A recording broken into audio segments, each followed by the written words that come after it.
हुआ संजय सिंह को सस्पेंड कर दिया गया, पूरी रात तो बैठे रहे वहाँ पे प्रोटेस्ट पे, आप लोग भी कल रात तक थे। आगे क्या कुछ रणनीति रहेगी इस मुद्दे को लेकर हमारी पार्टी? भारत की संसदीय इतिहास में ये देखा गया है कि सस्पेंशन जो होता है किसी भी सदस्य को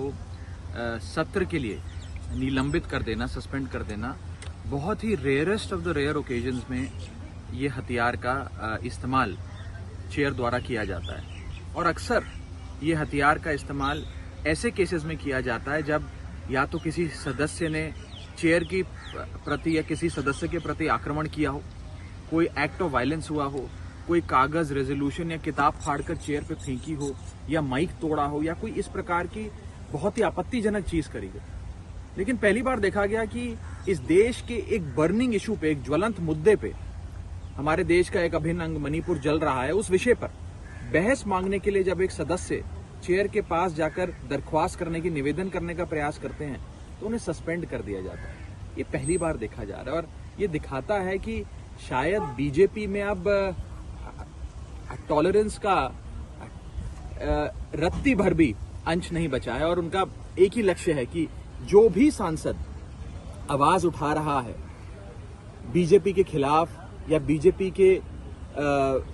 जो नाकामी है उसको उजागर कर रहा है, निकम्मेपन को उजागर कर रहा है, उसकी डबल इंजन की सरकार को एक्सपोज कर रहा है, उसे निलंबित कर दो।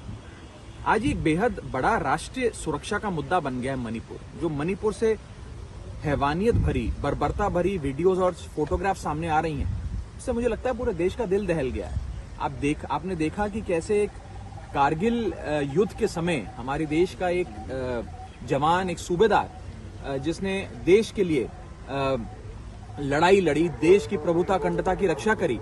आज उसकी धर्म पत्नी को निर्वस्त्र करके जिस प्रकार से परेड कराया गया और छेड़छाड़ करी गई, उनके साथ कुकर्म किया गया, वो बेचारा सूबेदार कह रहा है कि मैंने देश की रक्षा तो करी लेकिन मैं अपने परिवार की, अपनी पत्नी की रक्षा नहीं कर पाया। इससे अभद्र दृश्य इस देश के लिए क्या हो सकता है? ये महिला सुरक्षा का मुद्दा है, राष्ट्र सुरक्षा का मुद्दा, और इसलिए हम कहना चाहते हैं विपक्ष की मांग क्या है, हम सब साथियों की मांग क्या है कि मन की बात बहुत हो गई, अब मणिपुर की बात। देश के संसद के मॉनसून सत्र में जो कि अभी सेशन चल रहा है, उस सेशन में अगर मणिपुर की चर्चा नहीं होगी तो कहां होगी? लेकिन गृह मंत्री कह रहे हैं कि हम तैयार हैं, उन्होंने कल बयान भी दिया कि हम दोनों सदनों में चर्चा के लिए तैयार है, विपक्षी बाधा उत्पन्न कर रहा है। विपक्ष तो लगातार नोटिस दर्ज कराकर अपनी बात रख रहा है कि रूल 267 के अंतर्गत बहस कराइए, सरकार बहस शुरू करे, अपना पक्ष रखे, फिर विपक्ष अपना पक्ष रखे, तमाम सदस्य बोलें और इस विचार विमर्श, इस बहस से जरूर कोई समाधान निकलेगा। आज दुख की बात है कि दुनिया के कई बड़े देशों की जो संसद है, यूएस की संसद कह लीजिए और अन्य देशों की संसद कह लीजिए, वो संसद मणिपुर के मुद्दे पर गंभीर है, वो चर्चा करना चाह रही है। दुनिया के कई संसद भवनों में इस पर चर्चा हो भी गई है, लेकिन ये हमारे भारत देश का ही संसद है जिसमें मणिपुर पे चर्चा नहीं हो रही है। क्यों नहीं हो रही है ये मैं पूछना चाहता हूं और एक महत्वपूर्ण विषय आपके सामने रखना चाहता हूं। क्यों मैं कह रहा हूं बार बार कि मणिपुर का विषय मात्र मणिपुर का विषय नहीं है, ये एक राष्ट्रीय सुरक्षा का विषय है। आज के अखबार ही हमें बताते हैं कि मणिपुर में जो आग लगी थी उसकी छींटें आज आसपास के राज्यों पर भी आने लगी हैं। आज सुबह की जानकारी है कि मिजोरम के अंदर भी एक पर्टिकुलर समुदाय के खिलाफ वायलेंस की घटनाएं सामने आ रही हैं और वहां से उन्हें हिदायतें दी जा रही हैं कि आप मिजोरम छोड़कर चले जाएं। तो कहने का मतलब यह है कि ये अब विषय सिर्फ मणिपुर का नहीं रहा,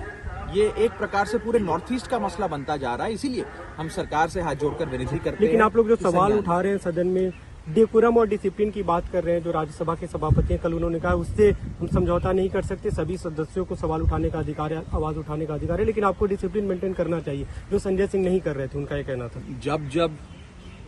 सदन में विपक्ष जनता की आवाज उठाना चाहता है, ज्वलंत मुद्दे पर बहस चाहता है और सरकार वो बहस से भागती है,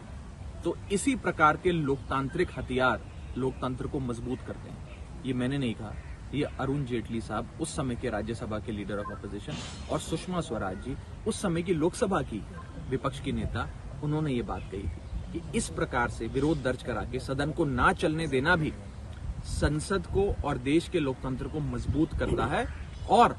संसद को चलाने की जिम्मेदारी सरकार की होती है। ये मैं नहीं कह रहा, बड़े विद्वान, बड़े नेता, इस देश के लीडर ऑफ ऑपोजिशन, केंद्रीय मंत्री रहे अरुण जेटली जी और सुषमा स्वराज जी का कथन है। मैं बीजेपी के लोगों को ये कथन दिखाना कल चाहूंगा। स्मृति ईरानी ने भी एक प्रेस कॉन्फ्रेंस की, उन्होंने कहा कि विपक्ष को सर्टेन शायद फैक्ट छुपाना चाह रहा है, इसलिए इस तरह का विरोध किया जा रहा है और सदन नहीं चलने दिया जा रहा है।